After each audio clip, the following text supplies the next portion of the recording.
Oi gente, tudo bem? Vou gravar hoje para vocês a aula de anestésicos. Lembrando que anestésicos vai cair na prova de quarta-feira 2 questões sobre anestésicos locais, certo? A aula vai incluir um anestésico local e falar um pouco de anestésico geral também. Então vamos lá.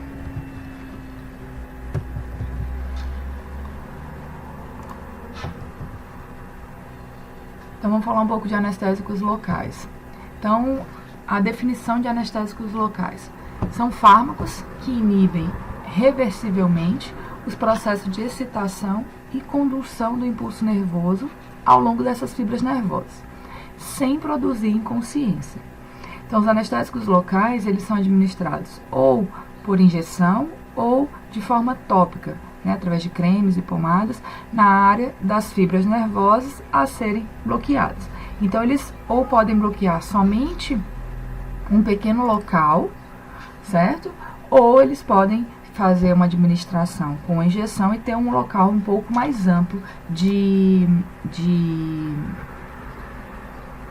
anestesia, certo? Então, dependendo da dose, esses anestésicos podem provocar uma paralisia motora. Então, como é que eles podem ser administrados? Com injeção, para ser um pouco mais profunda essa administração, né? Então, ele vai acabar impedindo aqui, inibindo que essas fibras nervosas transmitam o impulso nervoso e a mensagem chegue ao cérebro, né? Então, chega ao córtex. Conforme a gente viu na aula passada, a gente viu como é que ocorre a dor, o processo da dor. Então, ele inibe a fase ascendente, né? Então, eu não tenho a fase ascendente de sensibilidade, porque vai estar inibido aqui nos nervos periféricos. E pode ser uma aplicação tópica, onde a gente vai ter uma absorção aqui no local, e eles também acabam inibindo esses nervos, né? Então, nos dois casos, o fármaco, né, a droga deverá difundir-se para a periferia dos nervos, né, para que então ela tenha o seu efeito de anestésico, inibidor, e a aplicação tópica, ela geralmente é mais aconselhada quando se quer fazer uma anestesia de mucosas, certo? Então, a anestesia, né, o uso de anestésicos já existe há muitos anos, né? Então, a gente tem várias substâncias naturais que a gente já era utilizada por muito tempo como uma forma de causar algum tipo de anestesia, né? Então, por exemplo, os nativos dos Andes mastigavam folhas de coca e tinham a dormência, né, na língua. Em 1884, Carl ele começou a utilizar a cocaína como um anestésico tópico para cirurgias oftálmicas.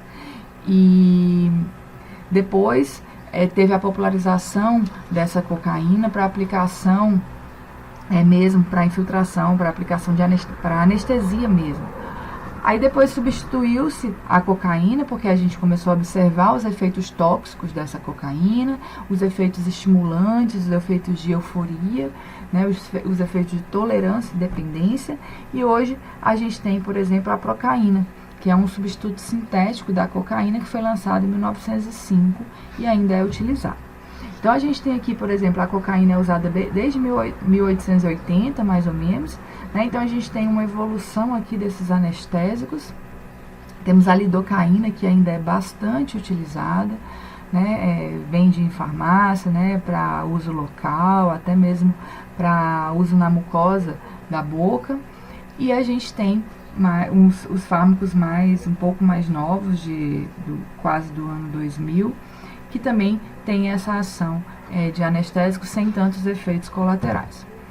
Então, a gente viu na aula passada que quando a gente tem um estímulo, né, esse estímulo pode ser químico, físico, esse estímulo vai fazer com que os nossos sensores periféricos, os nossos nervos sensoriais, percebam esse estímulo, né, e passem um potencial de ação. Quando esse potencial de ação ele é passado,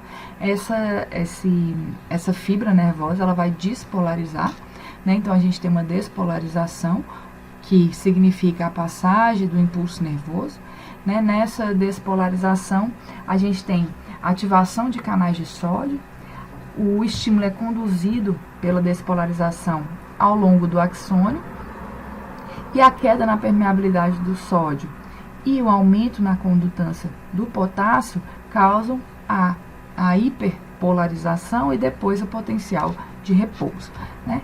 Então, quando a gente tem a ação desses anestésicos locais, eles vão bloquear, eles vão inibir esses canais de sódio.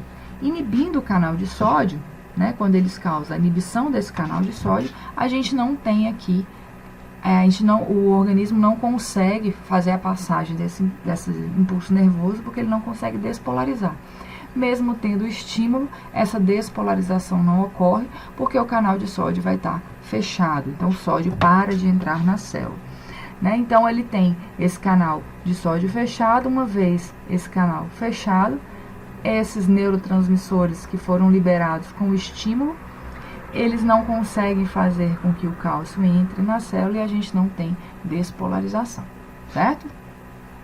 Então, aqui, por exemplo, eu tenho o potencial de ação, uma pessoa normal, né? Tem o pico, né? Despolariza, depois a gente tem uma repolarização, uma hiperpolarização e potencial de repouso.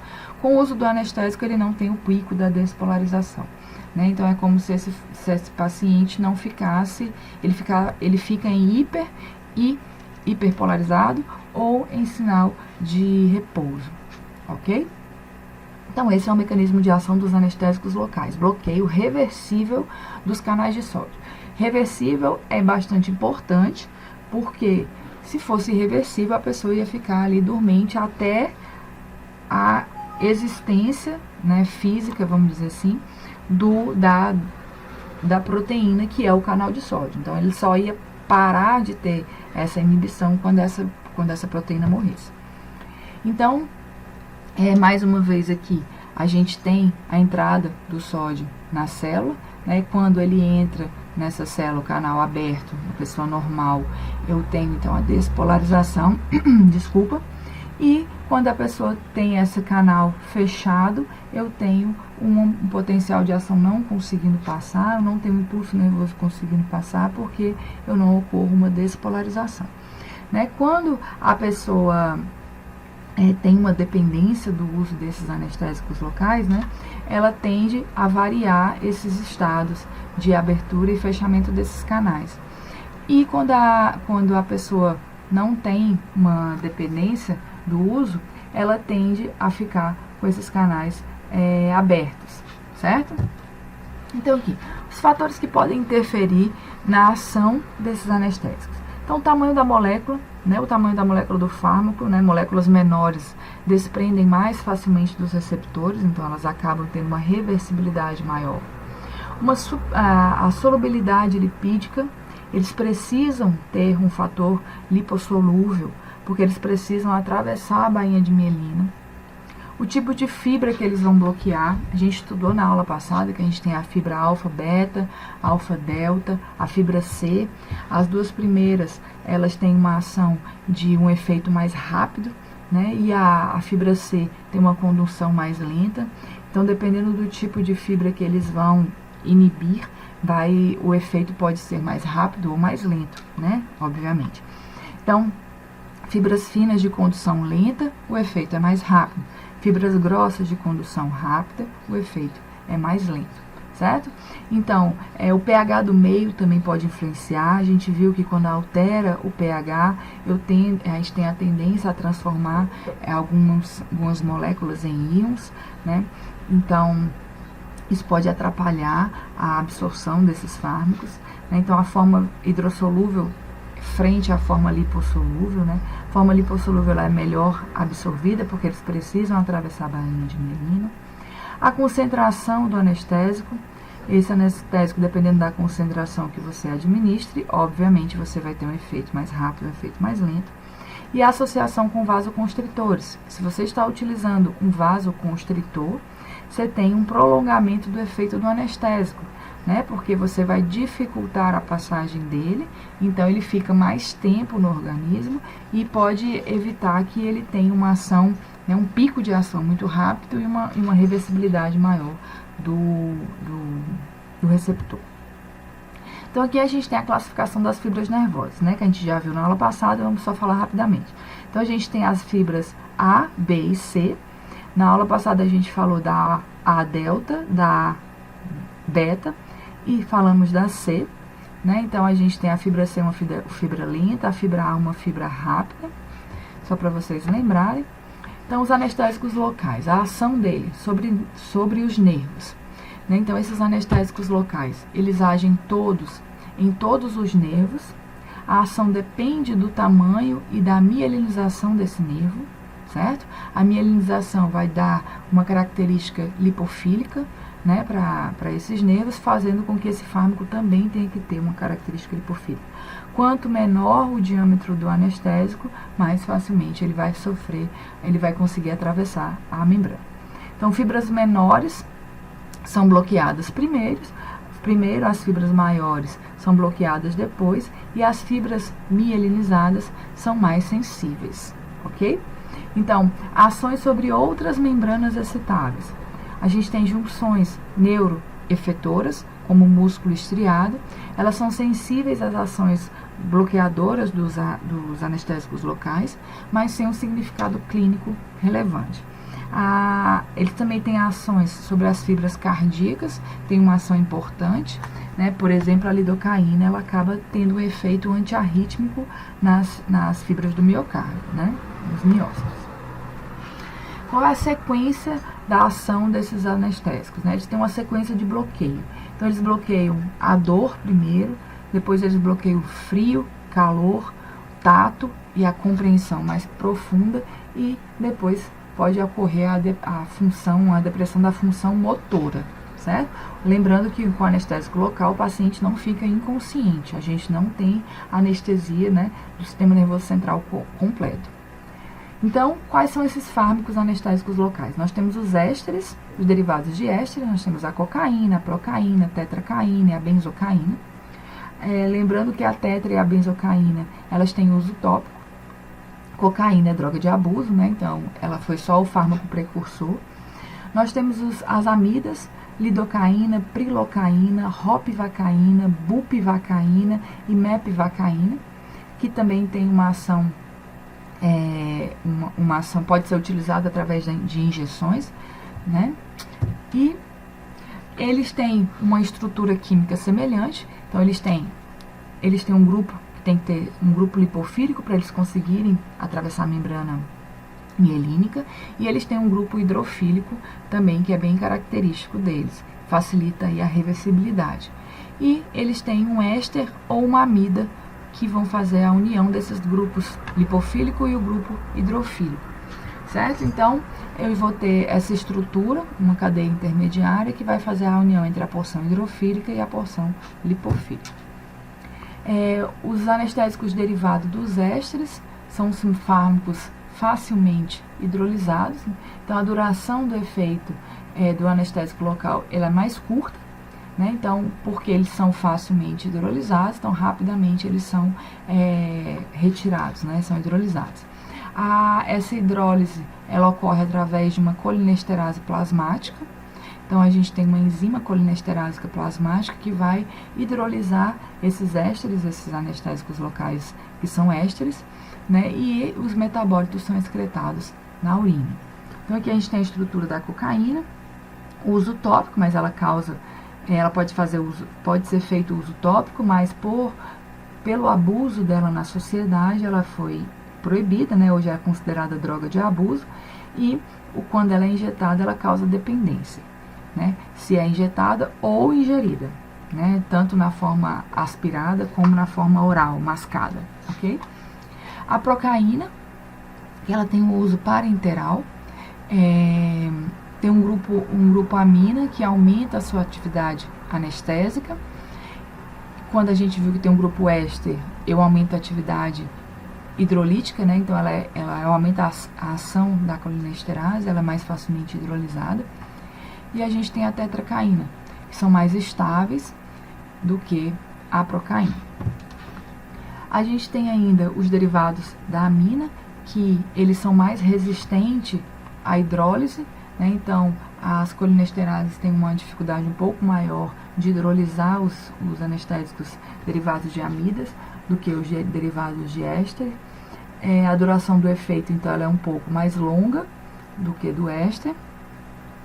E elas são metabolizadas por enzimas do fígado, né? Citocromo P450. Então, nós temos a lidocaína como exemplo, onde ocorre o impedimento estérico dos grupos volumosos. Temos a pirrocaína, que ela tem uma anelação que gera uma restrição conformacional, então são moléculas grandes, por isso também dificulta a hidrólise, né, e aumenta a potência do fármaco. Então, a redução desses fármacos, né, do metabolismo plasmático, leva o tempo da meia-vida do fármaco, ok? E ele é metabolizado por enzimas do citocromo P400 no fígado, 450 no fígado. Então, a lidocaína, como exemplo de planejamento racional de novos compostos, ela foi usada como uma base para os novos compostos, né? Ocorre redução da velocidade de metabolização e consequente aumento da meia-vida plasmática, né? Então, a gente tem algumas mudanças na estrutura, por exemplo, da procaína, que eu tenho uma diminuição da meia-vida plasmática, né, em relação à lidocaína.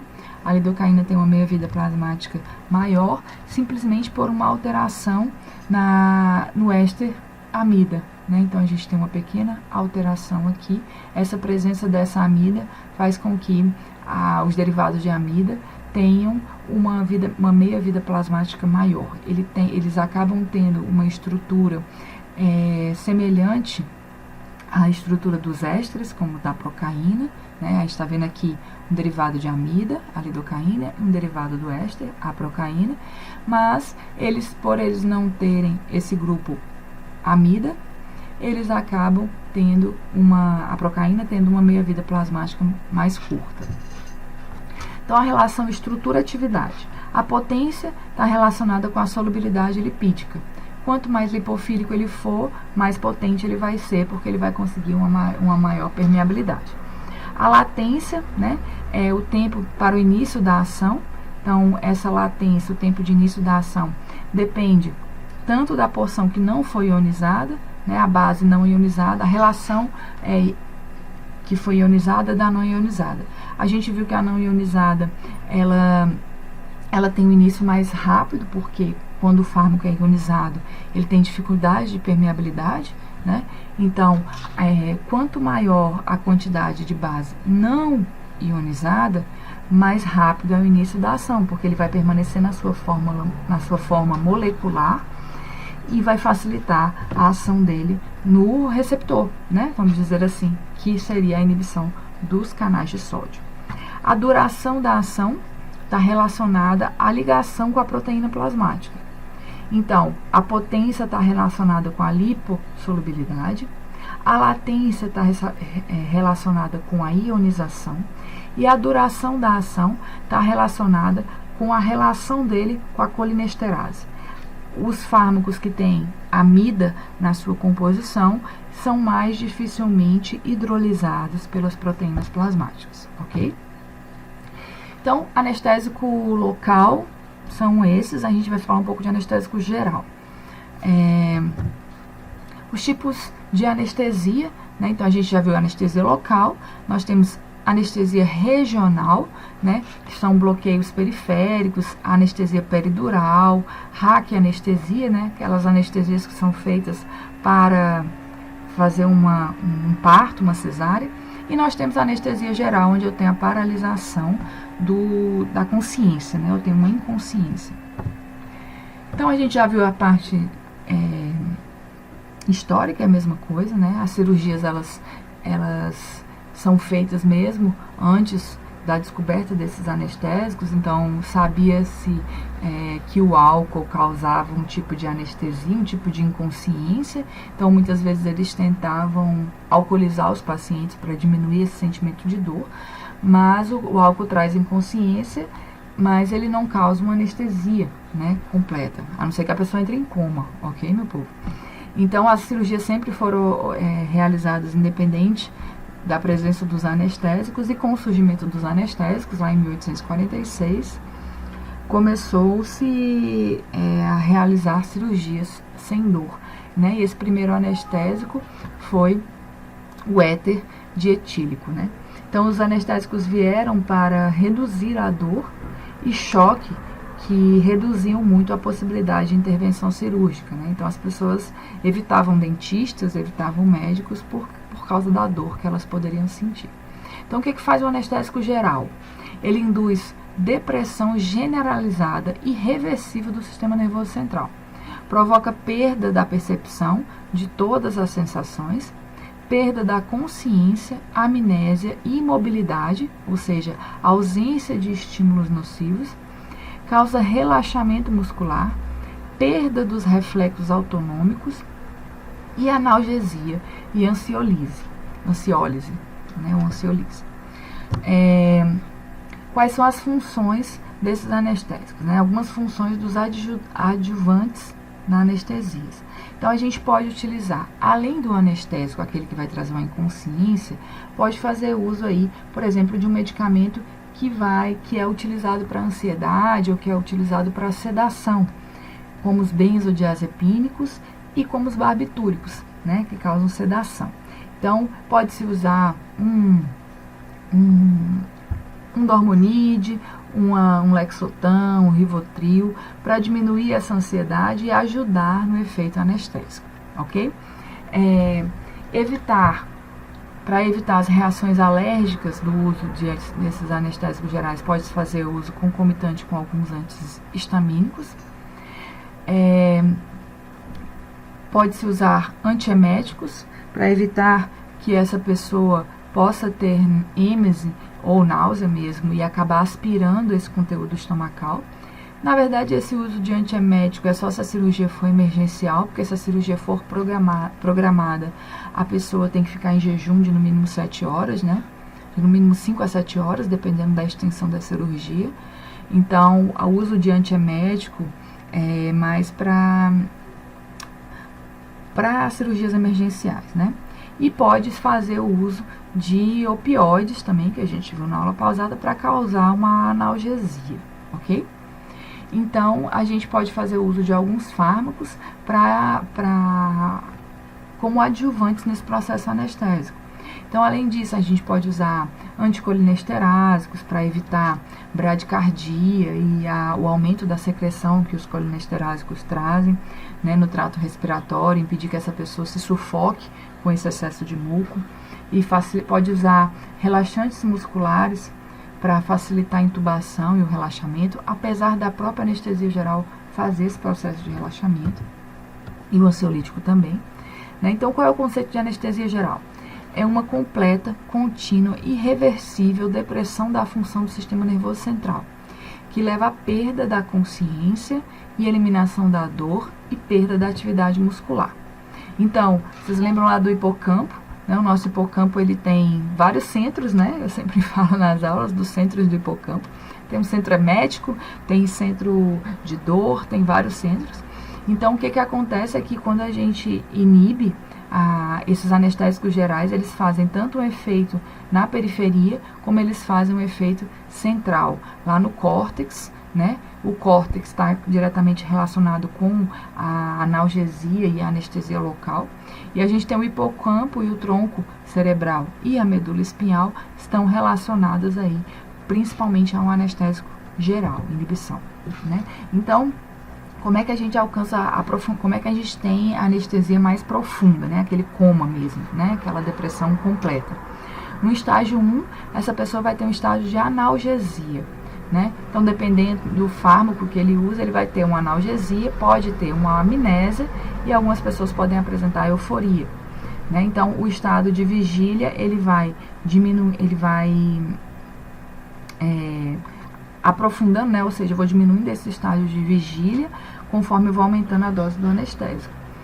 No estágio 2, a gente tem uma excitação, esse paciente pode ter delírio e um comportamento combativo, né? Tentando impedir que o processo cirúrgico aconteça, por exemplo. Então, para iniciar um processo cirúrgico, ele tem que entrar no estágio 3, né? Onde a gente fala que é um estágio de anestesia cirúrgica, onde esse paciente vai ficar inconsciente, ele vai ter essa respiração ainda regular, ele não tem uma depressão respiratória e tem uma diminuição do movimento ocular, né? E um estágio 4, essa pessoa tem uma depressão bulbar, então ela pode ter uma parada respiratória, uma parada cardíaca, né, e uma ausência de movimento ocular. Então essa pessoa entra em paralisia total, certo? Então, conforme a gente vai aumentando a dose do anestésico, a gente vai passando do estágio 1, 2, 3 e pode chegar ao estágio 4, que a gente pode considerar um estágio tóxico, ok? Para voltar, né, dessa anestesia, você volta também no mesmo sentido, né, no sentido contrário da anestesia. Então, a recuperação ocorre. Primeiro, você recupera a consciência, a respiração. Então, esses quadros de excitação, delírio, comportamento, amnésia, euforia, analgesia, eles podem acontecer no processo de recuperação. Então, o médico, por exemplo, vai fazer uma cirurgia, foi programada, ele já vai dar uma dose de anestésico para você entrar no estágio 3. Então, você não vai sentir esses estágios aqui, eles vão passar bem rápido. Quando você está se recuperando, você pode passar por esses estágios, ok? Se entrar no estágio 4, pode não ter recuperação, tá? Por isso que a setinha não passa para cá. Se você entrar no estágio 4, você pode não ter recuperação. É o estado de coma, mas não é aquele coma induzido, foi um coma que ocorreu por um acidente de dose. Então, as fases da anestesia, de acordo com Gödel, né, que foi um estudioso, aí, um médico estudioso nessa parte de anestésicos, ele diz que tem a fase 1, que é a analgesia, que a gente viu, a fase 2 de excitação, uma fase 3, que é a anestesia cirúrgica, e uma fase 4, onde eu tenho uma toxicidade, né? Foi feita uma sobredosagem e esse paciente pode entrar em paralisia respiratória e cardíaca. Quais foram os parâmetros observados por Gödel para ele estipular essas fases, né?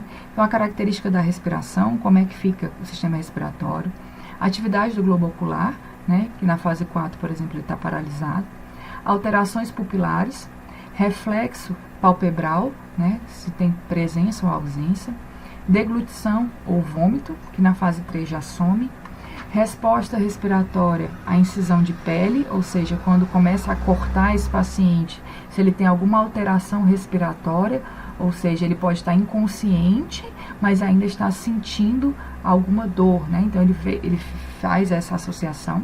Secreção de lágrimas, também esse paciente pode estar inconsciente, pode acabar chorando. E valorização dos reflexos faríngeo e laríngeo. Então, a indução tem um intervalo de tempo que vai desde o início da administração do anestésico até o desenvolvimento da anestesia para a cirurgia. Depende da rapidez com que a concentração desse anestésico vai atingir o sistema nervoso central. Muitas vezes é muito rápido, você não sente o estágio 1 e 2. A manutenção, o médico anestesista vai ficar ali mantendo os níveis altos para você não cair para o estágio 3, para o estágio 2 ou estágio 1 e ter uma consciência maior, né, ter euforia e querer escapar do processo, né? E o estágio de recuperação. No estágio de manutenção, a gente tem um período de tempo durante o qual o paciente se mantém anestesiado em plano cirúrgico. Pode ser com uma dose só ou esse anestesista, né, esse médico anestesista, pode ter que ficar aplicando algumas doses para manter essa anestesia. E ter o cuidado de você não ultrapassar para a fase 4, certo? A gente tem o estado de recuperação, que é o período que vai desde a interrupção da administração do anestésico até a recuperação da consciência. Então, também depende da hidrólise lá, o quão rápido esse anestésico vai sofrer hidrólise. Então, na indução, a gente tenta evitar a fase excitatória, a fase 2. Geralmente, ela é induzida com anestésico intravenoso, tiopental, ele é bastante utilizado. Em 25 segundos, você já está inconsciente. Então, essa fase excitatória você acaba nem sentindo. Após a inconsciência, são administrados anestésicos inalatórios ou intravenosos para agir no estágio 3, né? E alguns coadjuvantes, como alguns bloqueadores neuromusculares, que a gente também já estudou. A manutenção é monitorar os sinais vitais, a resposta a estímulos, ajustar a quantidade de anestésico que está sendo administrado, A anestesia é mantida pela administração desses anestésicos gasosos, né, e permitem um bom controle minuto a minuto da profundidade anestésica. A gente sabe que os anestésicos gasosos, como eles são administrados, né, via aérea, eles também são absorvidos rapidamente e também rapidamente eles são retirados do organismo, certo? Com a mesma velocidade de absorção, eu tenho a velocidade de eliminação. Se eu aumentar a frequência respiratória, eles são eliminados mais rapidamente. A recuperação é monitorar o retorno do paciente à consciência, que numa anestesia geral, por exemplo, de 1h30 de cirurgia para uma pessoa de 70 quilos normal, ela demora aí de 30 minutos a 3 horas para retornar à consciência. Isso depende também um pouco dos pacientes, porque eles podem ter um processo de metabolização hepática, né, que depende da genética desse paciente, da capacidade metabólica desse paciente. Então tem que monitorar as reações tóxicas, como hipóxia de difusão por causa do óxido nitroso, uma hepatotoxicidade por causa da geração de hidrocarbonetos halogenados do processo de metabolização desses fármacos administrados. Então aqui a gente tem um gráfico onde a gente mostra os estágios da anestesia, né, a pressão alveolar desse paciente, o tempo, né, então o estágio de vigília, o estágio de anestesia, que é o período que esse paciente vai ficar aí fazendo, por exemplo, uma cirurgia, e um nível tóxico onde esse paciente pode chegar a uma depressão respiratória e cardíaca. Então, os anestésicos inalatórios, eles são líquidos voláteis. A gente tem o alotano, enflurano, isoflurano, desflurano, zefovoflurano, que são gases de óxido nitroso que vão causar essa anestesia. Geralmente são usados para ou iniciar o processo ou para manter essa anestesia, ser mais rápido e o paciente não passar pelos estágios 1 e 2. Os anestésicos intravenosos, a gente pode ser usado alguns barbitúricos, como o tiopental, que são sedativos, né? E alguns outros, como o propofol, etomidato e a ketamina. O propofol, por exemplo, né, para vocês fazerem uma memória afetiva, quem sabe, do propofol, a gente pode lembrar que o Michael Jackson se suicidou, né? Vamos falar suicídio entre aspas, através do uso do propofol. Ele era tão viciado no uso de fármacos para benzodiazepínicos, né, para benzodiazepínicos e barbitúricos para manter o sono, para manter a sedação, que ele fazia o uso intravenoso de propofol, era acompanhado por um médico, para ele poder dormir. Uma noite normal ele precisava de propofol para dormir, para entrar nesse estado de sedação. E provavelmente ocorreu algum erro médico ou alguma hepatotoxicidade no Michael Jackson, e ele chegou a morrer. Então ele pode ter tido uma sobredose, que ninguém falou ainda, nunca falaram claramente o que aconteceu. Ele pode ter tido uma sobredose, ou ele pode ter tido um problema hepático, não conseguiu metabolizar e esse fármaco ficou mais tempo no organismo e ele chegou até a depressão respiratória e cardíaca e morreu, certo? Quais são as vantagens dos anestésicos inalatórios? Rápida indução, a recuperação também é mais rápida, né? Depende da sua solubilidade no sangue e da sua solubilidade em gordura, né? Então, essas coeficientes de partição, o coeficiente de partição vai dizer o quão rápido essa indução vai ocorrer, o quão rápido ela vai ser revertida. Então, aqui a gente tem os coeficientes de partição. Então, o óxido nitroso, né, ele tem um coeficiente de partição menor. O alotano tem um coeficiente de partição maior, né, coeficiente sangue-gás, então ele é mais solúvel no sangue.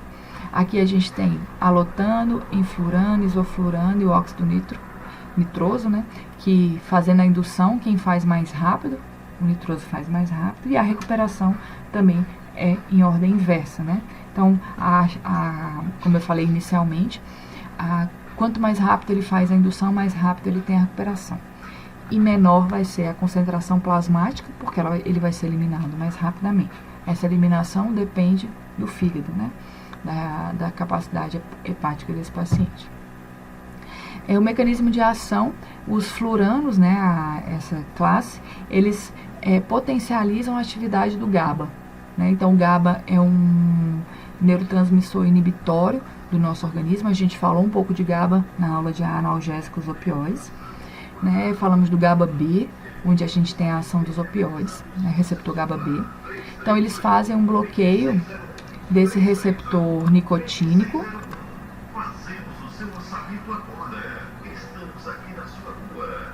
Então, a gente tem a potencialização da atividade do GABA, do efeito inibitório, um bloqueio desses receptores nicotínicos, né, bloqueio de receptores nicotínicos NM, uma hiperpolarização da membrana através da ativação de canais de potássio. Então, ativa o outro, a gente viu que o anestésico local inibe sódio, esse ativa potássio. Ativando o potássio, a gente tem uma hiperpolarização. Então, também não permite a passagem do impulso nervoso. Um bloqueio de receptor nicotínico, a gente não tem a passagem da acetilcolina, nem para a liberação da adrenalina, nem para a liberação da acetilcolina. Então, você tem um bloqueio aí do sistema nervoso autônomo, né? Eu tenho uma ativação de receptores de glicina, uma inibição do rearranjo de proteínas que estão envolvidas na liberação de neurotransmissores na membrana pré-sináptica. Então, eu também tenho uma alteração aí desses neurotransmissores na membrana pré-sináptica, além de inibir o receptor nicotínico, né? Então, por exemplo, aqui a gente tem explicando um pouco o mecanismo do GABA.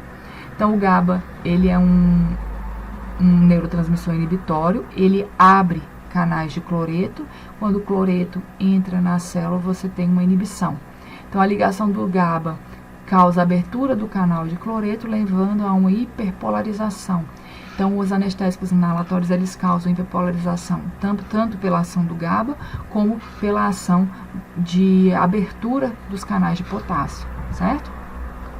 Então, na presença de um anestésico inalatório, eu tenho a inibição, eu tenho a potencialização, né, dessa ligação do GABA. O GABA vai se ligar mais facilmente a esse canal. Ele se ligando mais facilmente ao canal de cloreto, eu tenho a abertura desse canal. Algumas vezes essa ligação ela é permanecida no canal por um tempo maior, né? Então você tem uma entrada maior de cloreto também, causando essa hiperpolarização, né? Então não ocorre a despolarização, não ocorre a passagem do impulso nervoso.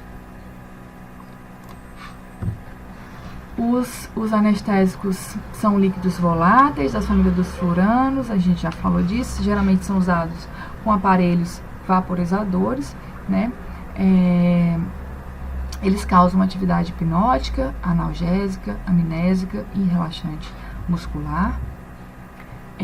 A característica geral, né? Eles causam diminuição da pressão arterial por causarem uma vasodilatação, né? Pode ter um risco de insuficiência cardiovascular.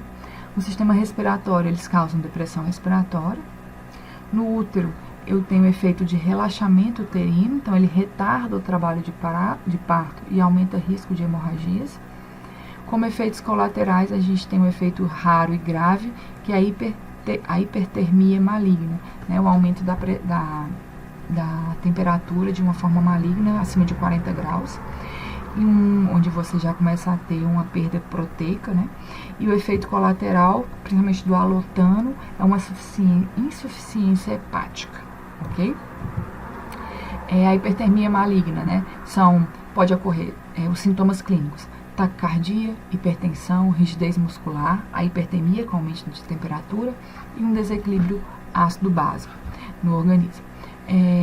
Tem a característica genética, ela pode influenciar para o paciente ter essa hipertermia, alteração do receptor de liberação do cálcio, do retículo sarcoplasmático, do músculo esquelético.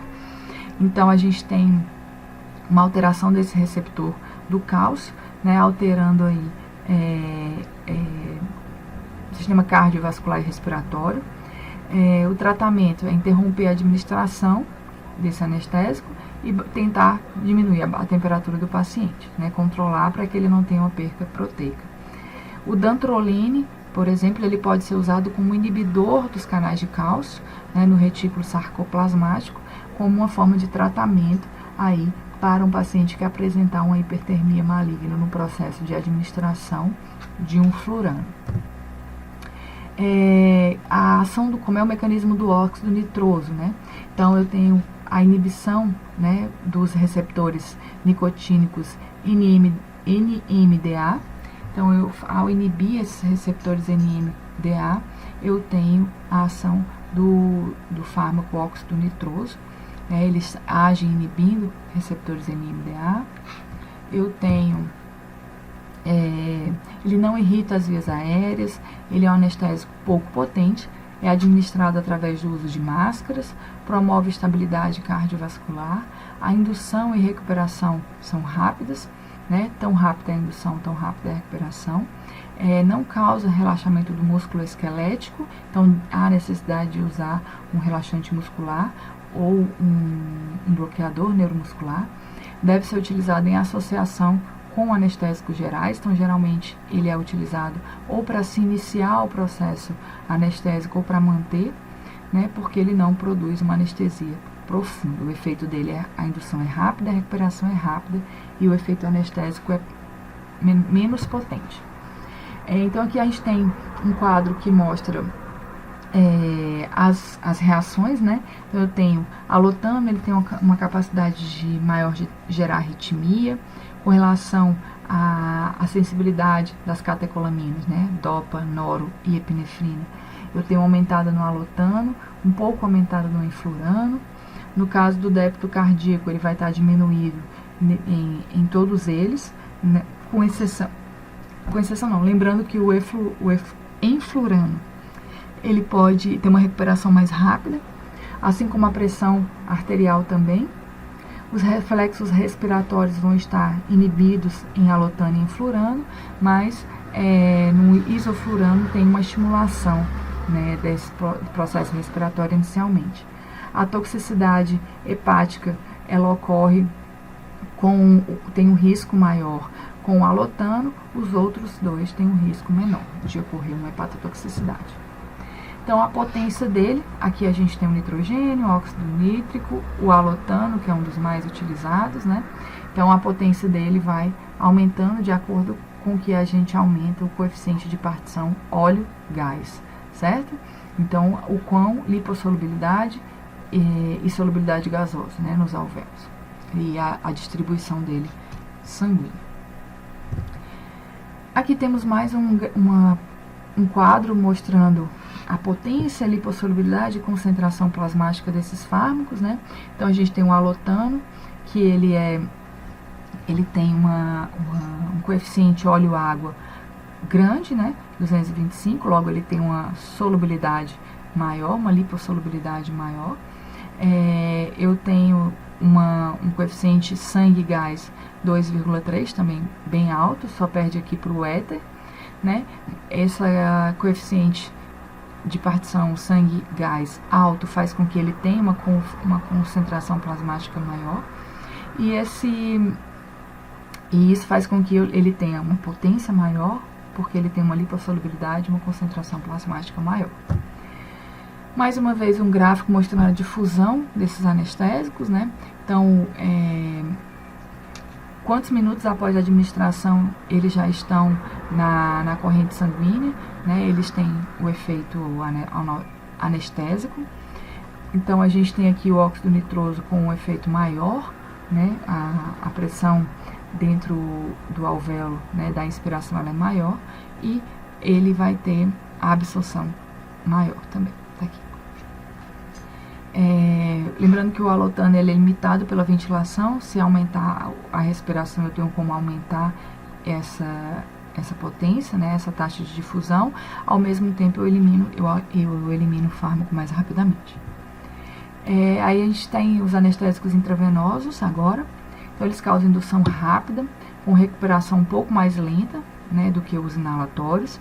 O principal efeito colateral, ou seja, indesejado, é a depressão respiratória e cardiovascular, que pode acontecer com ketamina, por exemplo.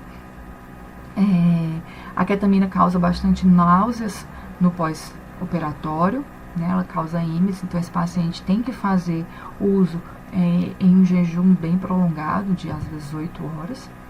Eles também têm uma ação nos receptores GABA, aumentando a atividade dos receptores GABA. Então, eles estimulam para que o GABA se ligue mais nesse receptor.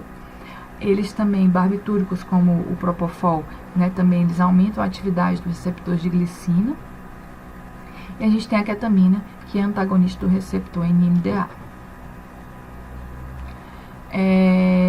Os fármacos barbitúricos, né, o tiopental, ele tem uma molécula pequena, tem um caráter lipofílico, então ele tem uma característica de se acumular bastante nos tecidos, isso pode ser prejudicial, porque a anestesia pode demorar para ter o efeito inicial, mas também ela pode ficar retida no tecido e esse paciente vai ter uma concentração plasmática mais duradoura, né?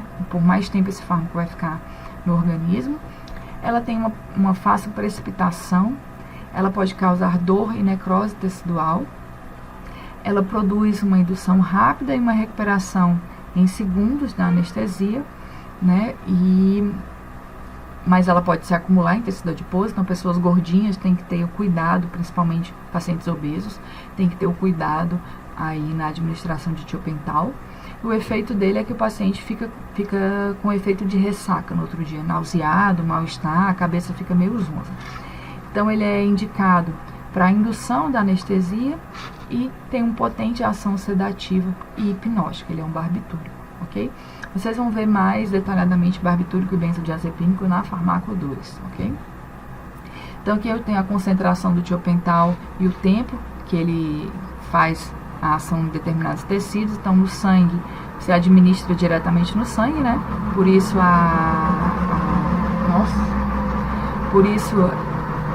a curva vem desse jeito.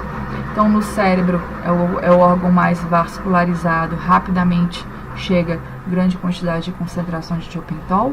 Depois a gente tem músculos e a gente tem um depósito no tecido adiposo. Esse depósito aqui pode causar reações adversas, ok?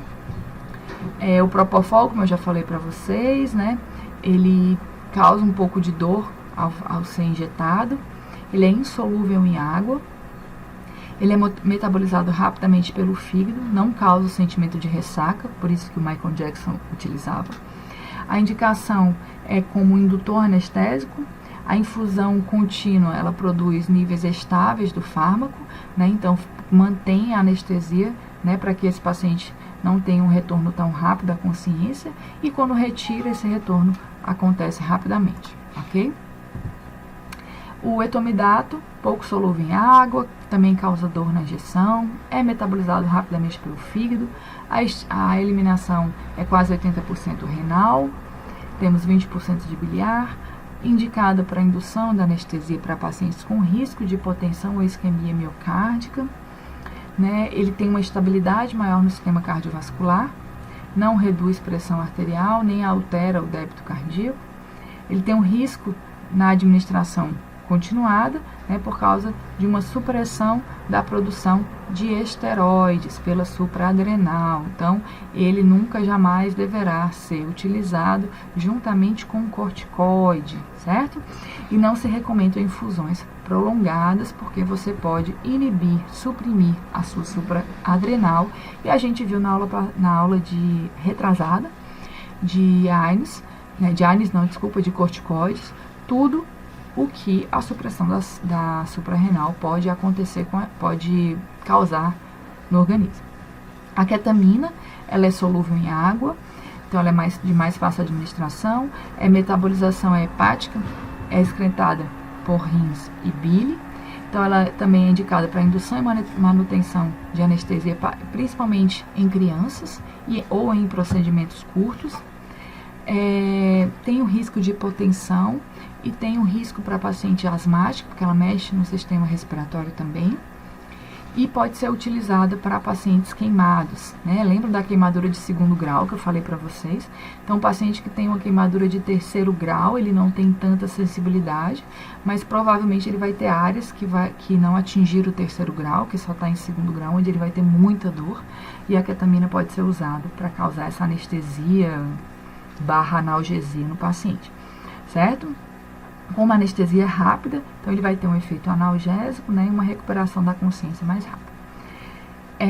Ela tem uma estabilidade cardiovascular, já tem alguma alteração respiratória, né? Então, esse paciente pode ter uma anestesia dissociativa, que a gente chama de estado cataléptico, né? Com um nixtatismo, né? Uma dilatação da pupila, salivação ou lacrimejamento, movimentos espontâneos dos membros, né? Ele pode, na recuperação anestésica, ele pode ter delírios, né? Alucinações, sonhos vívidos, né? Ilusões que podem ocorrer no caso da retirada, da recuperação da anestesia por ketamina. Então, pode-se fazer uso de um sedativo, né, de um barbitúrico, por exemplo, para que esse paciente faça a recuperação da ketamina sem ter esses delírios. Aqui nós temos algumas vantagens, desvantagens terapêuticas versus vantagens de todos esses fármacos, que eu vou deixar aqui para vocês darem uma olhada posteriormente.